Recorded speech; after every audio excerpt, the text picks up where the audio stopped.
pala yung, wait lang, pakita ko sa inyo yung namin. Ayan yung Montero. Ito yung room namin. Tapos yung room nila mami, pakita ko sa inyo. Etong number 3. Yan, number 3. Pakita ko ulit. Pakita ko sa inyo number 4. So, dito kami kakain bukas. Diyan, dito kami kakain bukas. Tapos yung kitchen nila nandun. Tapos, tingin tayo dun sa dagat. Yan, may frog. Pagong. Tapos, dito naman yung kubo, jacuzzi. Ito jacuzzi. Tapos, yung dagat. Yun. Doon yung dagat. Tapos, dito yung, ayan, tapos nandun yung swimming pool. Tapos yung mga taong bata na to, lagi sumusunod. Hindi ko alam kung ano meron sa akin. Akyat tayo sa taas para makita natin yung view.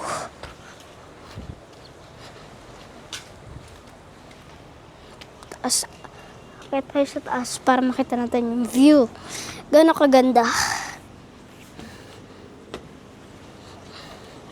Nung papunta kami dito, naman siya.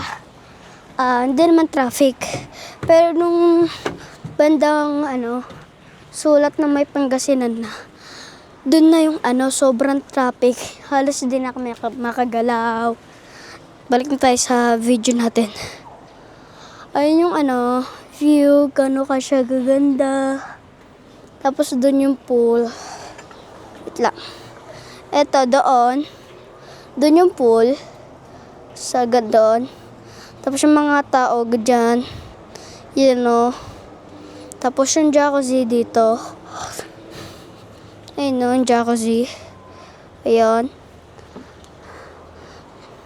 Tapos yung mga may ginagawa ata doon, bahay. Punta tayo doon. Balik ulit tayo. Okay. Ayun lang. Bukas ulit. See you tomorrow.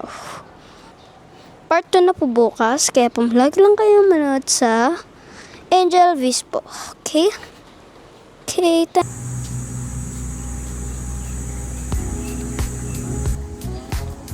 Morning po. Ay, morning pa ba? Si Buster. Hindi yan si Buster. Ay, oo nga na yung face. Kamukha ni Buster. Gagalit na naman yung mga aso. Gagalit na naman itong mga aso. Mas mabait pa yung mga taga dito, oh. Ito po yung pool ni Olana. Meron silang construction sa likod. Tatry ni Kennedy akant mag-isa. Sige nga daw. Oh, malaglag! 1, 2, 3. Okay. Makakapalan natin.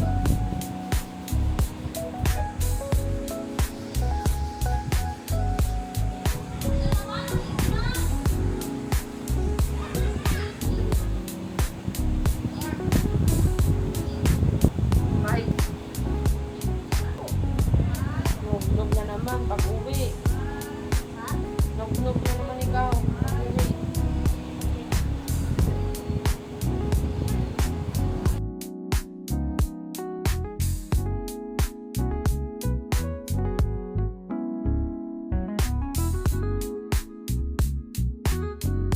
Oh, sige, akyat ka.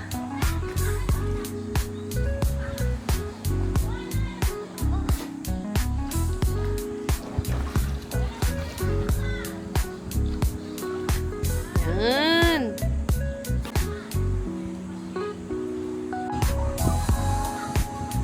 Okay, akyat tayo sa second floor. Iwan muna natin sila Luna. Sila sa loob. Hi, Bubot!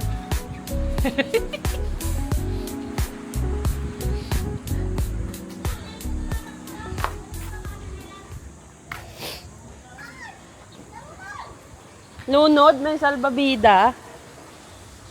Ah, may fan din.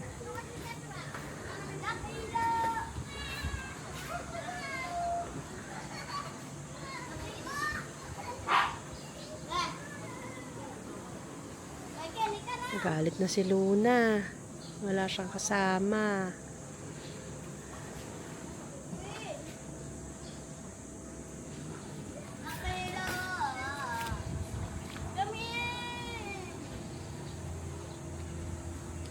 Oh.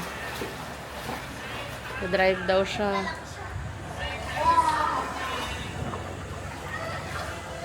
Sabi niya kaya daw ni Bruce yan. Huwag daw titigil hanggang wala pa doon.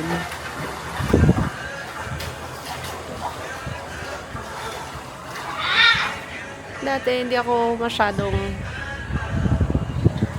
parang believe dun sa sinasabi na ang nakikita ng bata ay ginagaya ng from the matatanda. Ngayon parang nakikita ko na siya first hand. Totoo nga. Oy! Nyari! Nalunod ka? Nalunod ka? Nakainom ka water? Oo. Busog ka na niyan? Oo. Kasi yung mga words na sinasabi ko, ganoon din sinasabi niya. Hi guys, welcome to Camel's vlog.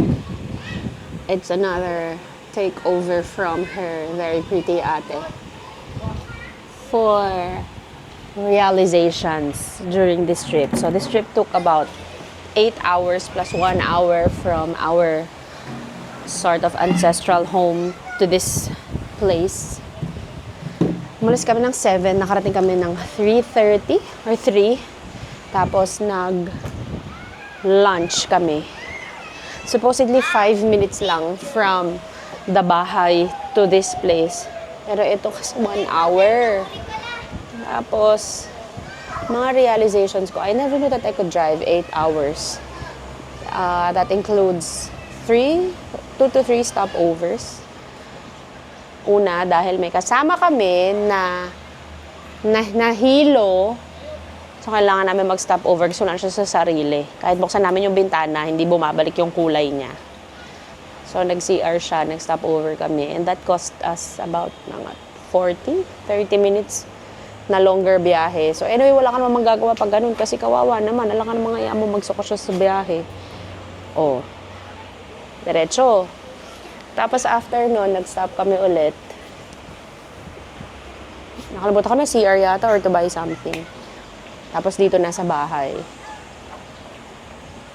Realizations. Yung coffee pala muna.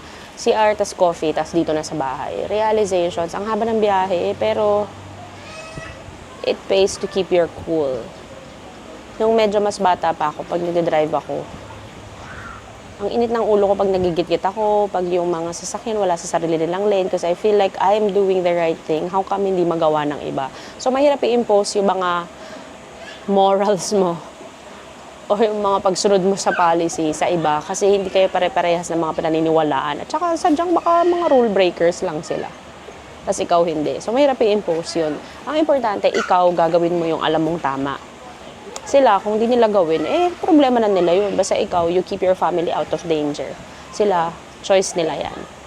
So anyway, kapag kayo ay nagda-drive, especially with family, just follow the rules. Hindi mo kailangan patulan lahat ng mga nakakairita sa daan. Pero kung kailangan, make sure dun ka sa safe ba?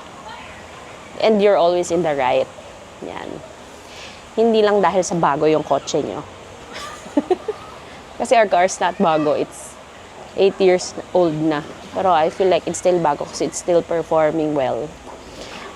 Tapos, ano pa ba mga realizations ko? 8-hour drive. Keep your cool. Tsaka, I think willing tayo lahat to do anything for family.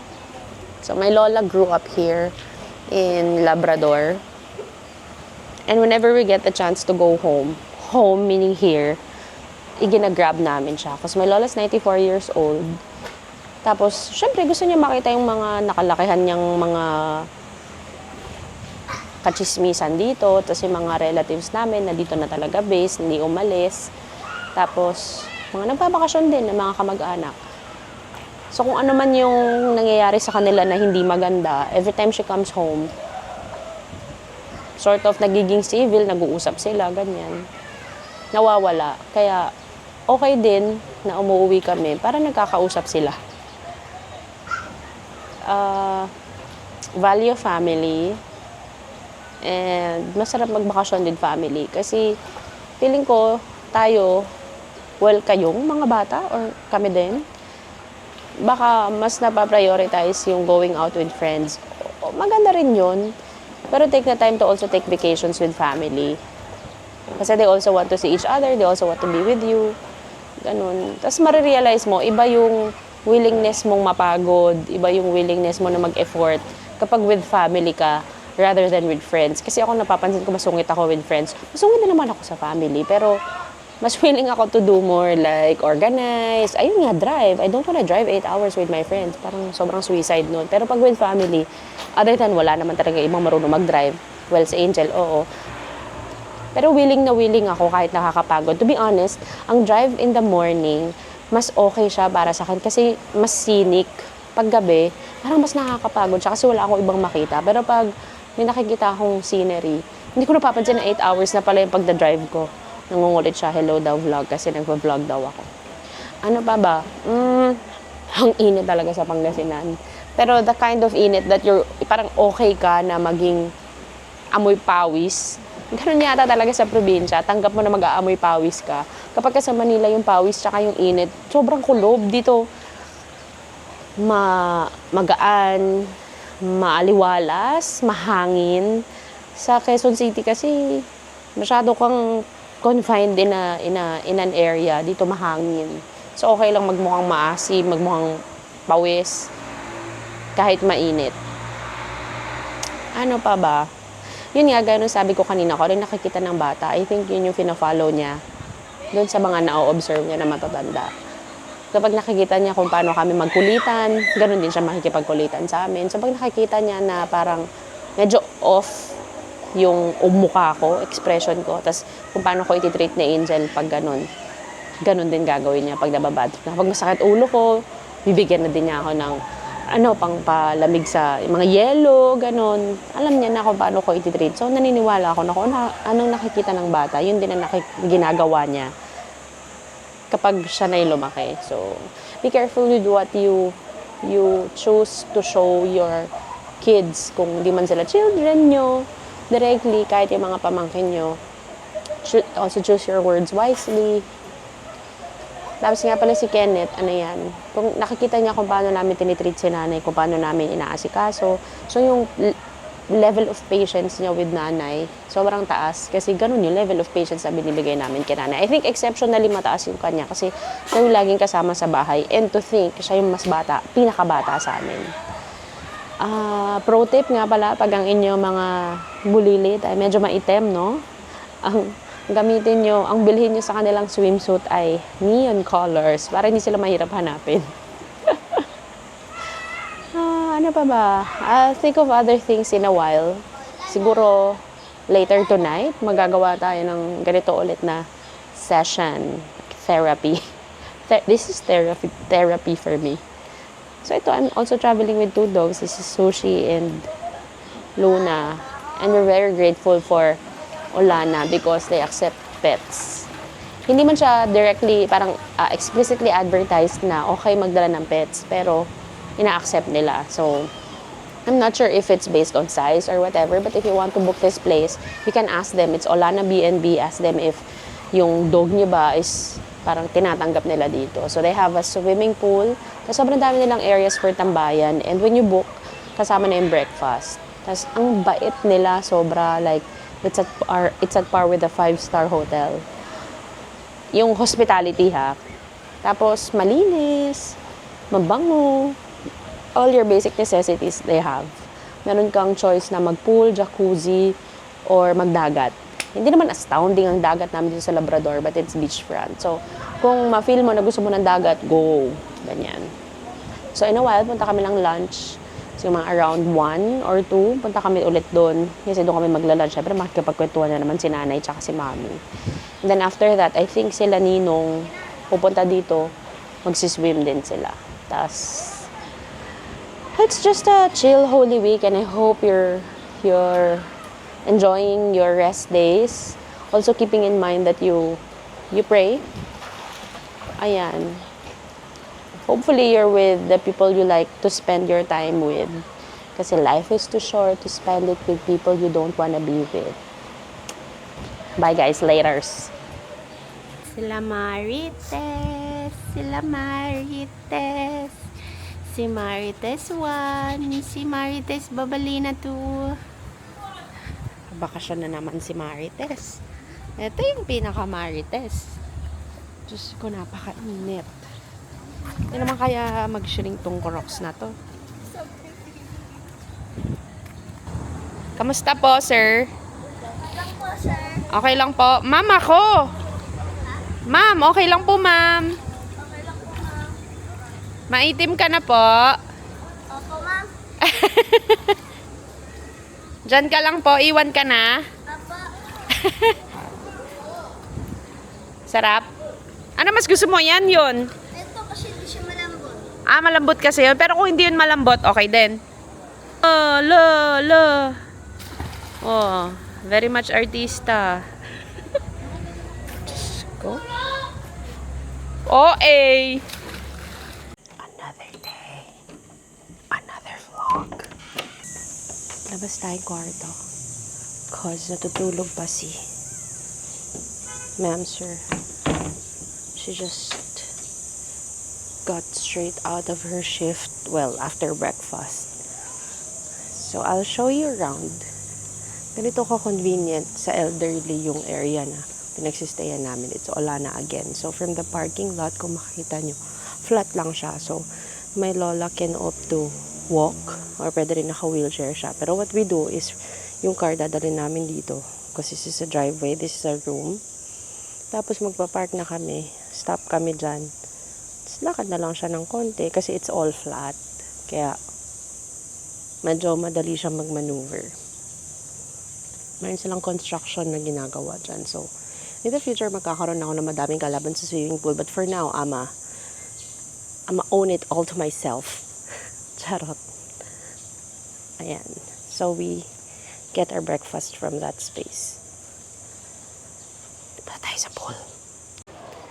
Puntahan natin si Kenneth. Nagsiswim na siya. Ayan na po. So, ito na yung mga dogs. Iniwan ko sila kasi got the Osmo from the kwarto. Okay yung tambayan kasi well-ventilated siya. May mga fan. Tapos, those who aren't checked in here can swim for 200 pesos. May libre pa silang, ayan, pa-dolphin at saka pa-floater. Kawai! Ay! Nalunod siya. Pag may nakatingin, nalulunod yan siya eh. Oh. Yan. Oh. More bibo, more fun. So, ito yung dagat outside. Ayun, mababaw pa rin. Oh, kung makikita nyo.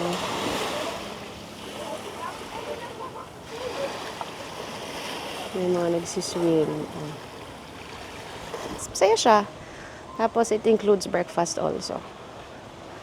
Let me show you around more. Some more. I think nabigyan na kayo naganit ng tour, pero yan siya. So, that's a jacuzzi. Tapos, may mga madami pang tambayan to your left. Samahan natin si Kenneth mag-swim for today's video. Yung mga baby hair ko, nakatayo siya. Ganun talaga pag from ligo, tulog ka.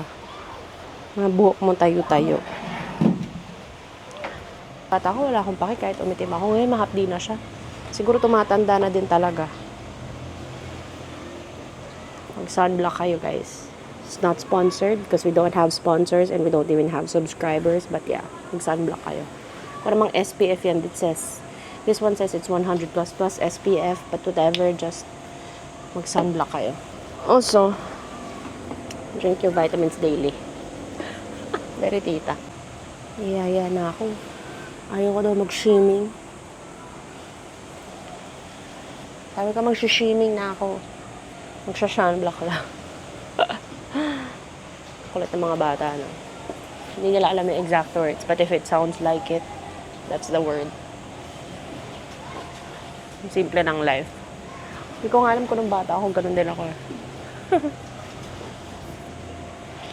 So today is going to be our last full day vlogger. Last full day here in Labrador, and we're going home tomorrow, dropping off Kenneth and Angel in Nueva Ecija. So I think it's going to be a full day of driving for me. Gabi na kami makauwi ng Manila. So good luck dahil Monday may pasok na naman and I don't have a work from home schedule. So okay. Ganun talaga. We'll see. Hopefully, we can update you kung OA yung traffic or not. But, that's our plan for tomorrow. For today, lunch ulit sa labas, doon sa Ancestral House. And then, come back here after lunch. For now, sunblock muna tayo. Look who decided to join the swimming party. And si Mami. Init na init siya. Yung mga Crocs niyo po, huwag niyo ibilad sa araw kasi liliit sila. Kaya pinalagay ko sa mga tsinelas nila dyan. Ayan. Swim yan sila. Ito yung mga maldita, oh. Alam mo naman, gaganda. Siyempre ako yung mama. Sila yung maganda, kahit di sila maganda talaga. Oh, diba? Bubot! Oh, kita mo naman kagandahan naman yan talaga niya. Corky. Oh, very marites yan siya. Pero hindi ko alam kung bakit lahat kinakagalit nila. Galit sila sa tao, sa aso, sa tubig. Walang na social skills, sabi nga ni Mami. Ewan ko ba dun sa mga yan? Paano niyo ba ginagawa friendly yung dogs niya? Siguro yung iba innately friendly. Parang tao din, innately friendly, iba introverted, yung iba laging galit. So I guess yung laging galit party yung mga aso. Hello guys! Dito kami sa simbahan. Nagdadasal sila nanay. Ayan. Mamaya-maya, alis na rin kami. Swimming kami mamaya. Now,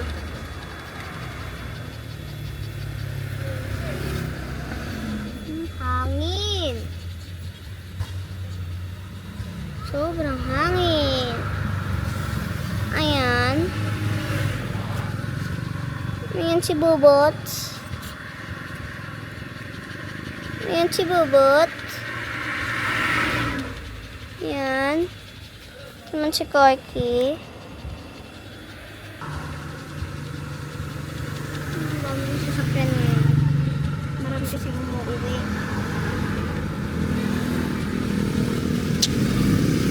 Yan. Hintay pa namin sila.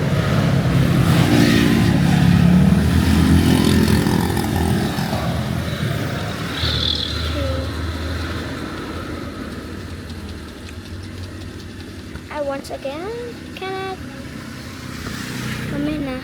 See you later. Thanks po sa panonood.